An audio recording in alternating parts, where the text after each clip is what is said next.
Hello again, and welcome to Workbook Wednesdays with METAVarsity. Today we are chatting about individual karma, but before we delve in, let's recap what karma is.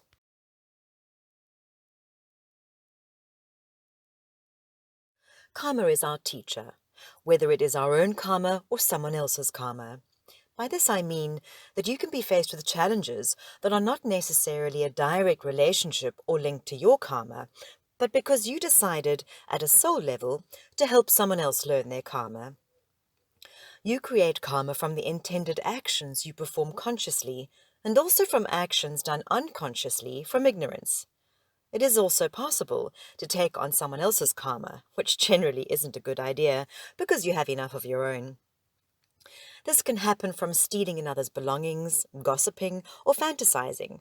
It also happens in intimate relationships, but as long as the relationship is based in love, this is an acceptable part of a bonding exchange. Remember, the relationship itself is the result of karma, and the purpose of any relationship should be conscious development and evolvement. The word karma is quite well known, as most people have heard of it. But what they don't know is that they are personally affected by it positively and negatively throughout their entire lives. If one is not consciously awakened, one may spend most of one's existence wondering why, for example, we have difficult relationships with members of our families, or why the person you thought was your soulmate turned out not to be, or why we cannot attain financial success, or why we cannot shift the loneliness of our soul, the lack of fulfillment, etc. Just on a side note, we always think about the bad, but we need to acknowledge all the good karma that happens to us too.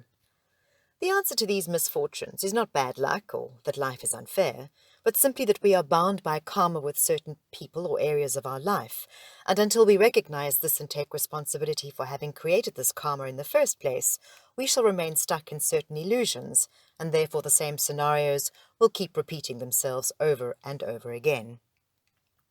Karma is simply the balance of cause and effect, or like attracts like. Low vibrational choices, thoughts and words radiate a lot of karma, or off-pitched vibrations in our energy field that will need to be transmuted into a higher vibration in the future. Whatever karma we have accumulated remains with us lifetime after lifetime until we heal the vibrational distortion within us. This is part of the law of evolution. The science of karma is further complicated by different levels of karma. We have personal karma, family and ancestral karma, societal karma, national karma, and so on and so forth. All of these levels of karma interact with each other. So in addition to the karma created from your own actions, you are subjected to the karma influences of your family, religion, race, nationality, and more. Every situation you encounter in life is the result of some karma. You constantly create karma from your actions, thoughts, words, and from the actions of others under your control, from your attitudes, expectations, and lifestyle. So we have individual karma, which is based on our current life and past lives. We have family or ancestral karma, such as karma with our mother, father, sibling, husband, children, where there's been abuse, family betrayals, traumatic death, domestic violence, and even sickness. And then we have national or global karma, such as holocausts, depressions, plagues, racism, sexism, slavery, entitlement, religious wars, segregation wars, the corruption of the food supply. That's just a small example. Today, we're going to chat about individual karma. The Edgar Cayce life readings are fascinating by virtue of the fact that they trace human afflictions and limitations of the present to specific conduct in the past and bring the notion of karma into sharper and more immediate focus. A thorough examination of the Cayce cases indicates that there are various types of karma. One type might well be called boomerang karma, because like the Australian boomerang, which when thrown returns to the thrower, a harmful action directed toward another person seems to rebound to the performer of the action. An example of this is found in the case of a woman of 40 in the Edgar Cayce readings, who since childhood had suffered from symptoms which had been most recently diagnosed as allergies. When she ate certain foods, principally bread and all cereal grains, she began to sneeze, as if the victim of hay fever. When she came in contact with certain materials, mainly shoe leather and plastic rims of glasses, she experienced excruciating neurotic pains in her left side. She had consulted innumerable doctors over the years, but the only relief she had ever had, she stated, resulted from hypnotic treatments when she was 25. The relief lasted for 6 years, then the symptoms gradually returned. The woman's primary concern in obtaining a Casey reading was to achieve a cure, but the Casey clairvoyance included the karmic origin of her condition. In another experience, the reading relates, we find that this person was a chemist and used many of these things for the producing of itching in others. She therefore finds it in herself in the present. The person also used certain substances that caused the breath itself to be poisonous to others. Similarly, the entity now finds itself immediately poisoned in the presence of certain metals, plastics, odors, and leathers. If these leathers are tanned with oak, they do not harm the body. If they are tanned with the very same things that the entity once used to hinder someone else, they hinder the person. Another example is, if you may have a financial issue, be aware that you could have taken away from others or from the earth in a different lifetime. And now to reverse this, you must learn to be generous, even if you don't have much, as it is generosity in this case that will help you to balance your lack of abundance, which is the karma that binds you. Or in the past, you may have had lots of money but were extravagant, and taking and abusing money, and perhaps your wealth was not obtained from ethical channels, and you took it for granted. And so now you may have the opposite to teach you to find the balance, and to teach you about the right relationship to have with money. A really good story to illustrate karma is an interesting anecdote about a man who took the ticket agent gave him, picked up his change, and walked away from the window. A few minutes later he returned and said to the clerk, "You gave me the wrong change." The clerk snapped, irritable. "Well, it can't be rectified now. You should have called my attention to it the time you bought the ticket. Next, please." "Well," replied the man with a shrug and a faint smile, "I won't worry about it then. You gave me $10 too much." And he disappeared into the crowd. The clerk's rudeness, based on a sharp awareness only of his own convenience and self-interest, rebounded to his own disadvantage, and with embarrassing immediacy. But he had a choice. But remember, not everything is karma, because karma is intertwined with so many other aspects. That's the good news.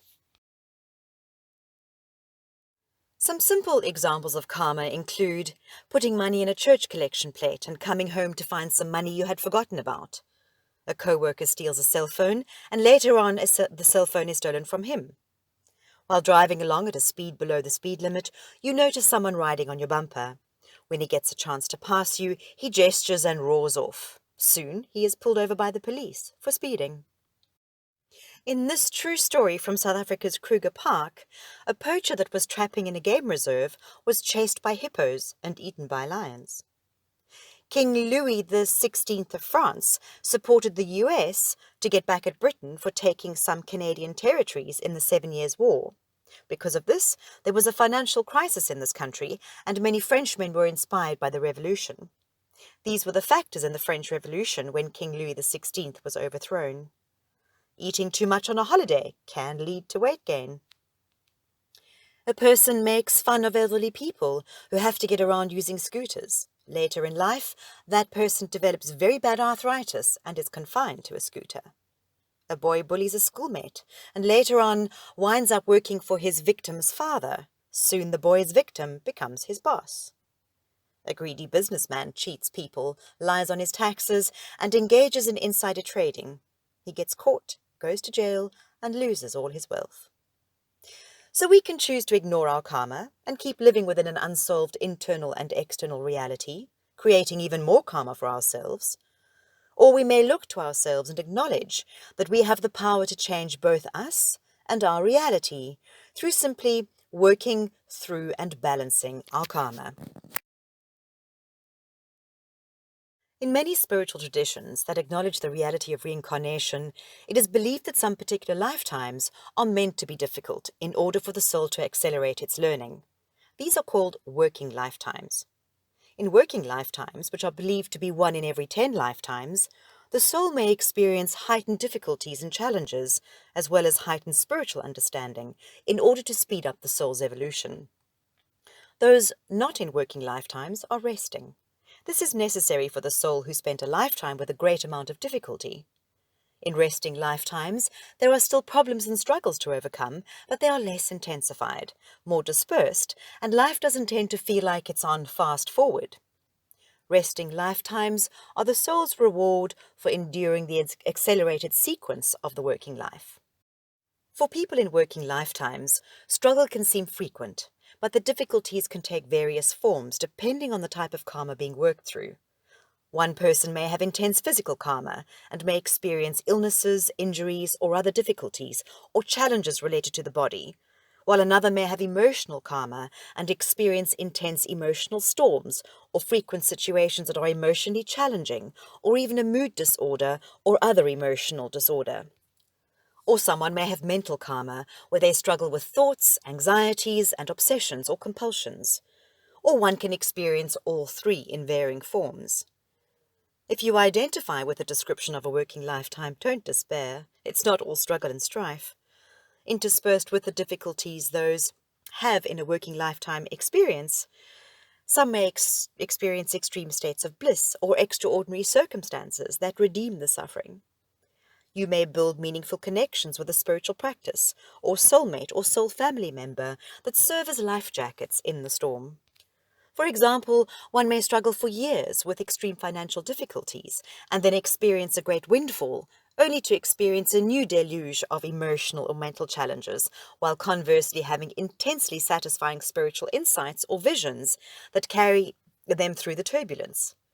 Many can experience similar external events, but one in a working lifetime will seek to understand the experience through spirituality relative to their soul's plane of consciousness, rather than chalking it up to simply being a hard life. See the wisdom to be gained. The trick to weathering the storm of the working lifetime is to constantly remember your connection to something bigger than yourself. Remembering that the soul chose these tribulations in order to accelerate its growth. So while your personality may hate it, the soul is jumping for joy at being able to accumulate the valuable experience in a condensed period of time. Earth is a sort of finishing school for the soul's journey, and we incarnate in order to experience the full range of human emotions and experiences.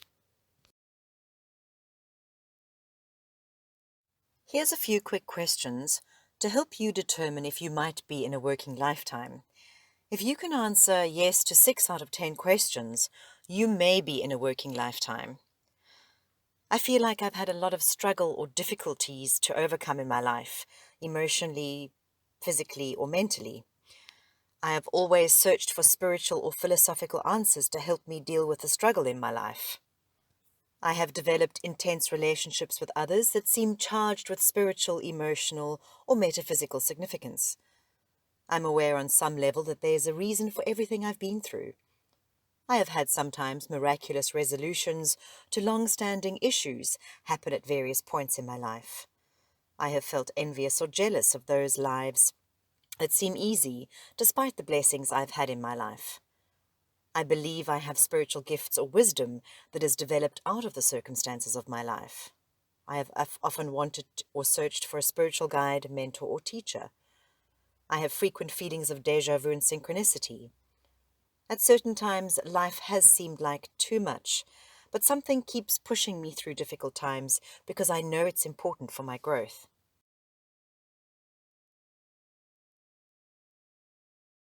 Karma is the result of our own past actions and our own present doings. We ourselves are responsible for our own happiness and misery. We create our own heaven. We create our own hell. We are the architects of our own fate. We must remember that not all karma is not a result of a past life. Intention behind any action is key.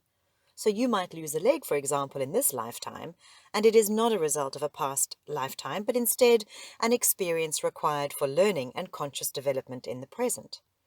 Some lifetimes are easier than others, depending on what karma you have chosen to work through, or past actions that now reap a reward. There are layers to karma. Peeling away the layers and finding the wisdom is fruitful and empowering. Karma is not punishment. It's not revenge. It's not justice. Karma is the universe, giving you opportunities to alter your vibration. What can you do now to start using karma to become empowered? Try this at home. Identify the pattern. We can identify a karmic pattern when negative events reoccur. This is the first step. Without realizing that we are caught in the wheel of karma, we cannot take action to break free. A karmic pattern may manifest as, for example, finding oneself in unhappy relationships. The cause of the karma may be earlier in this life or in another. Perhaps we knowingly or unknowingly made our partner unhappy. Either way, we can release the karma today. So make a list of the patterns, when and where it has occurred. Make a list of the lessons learnt or to be learnt. Become consciously aware of the patterns and how they are happening, and write down actions to take to prevent the same from happening again. Be grateful for every experience, both the good and the bad. Act with love towards everyone, no matter what they've done. Check your motives and make sure they come from a place of love for self and others. Watch your attitude, because negative thoughts create angry energy directed at yourself. Forgive. It can be the hardest thing to do, but the most important in creating great karma. Have you ever found yourself thinking or saying, "Ach, never mind, karma will get them"? I know I have.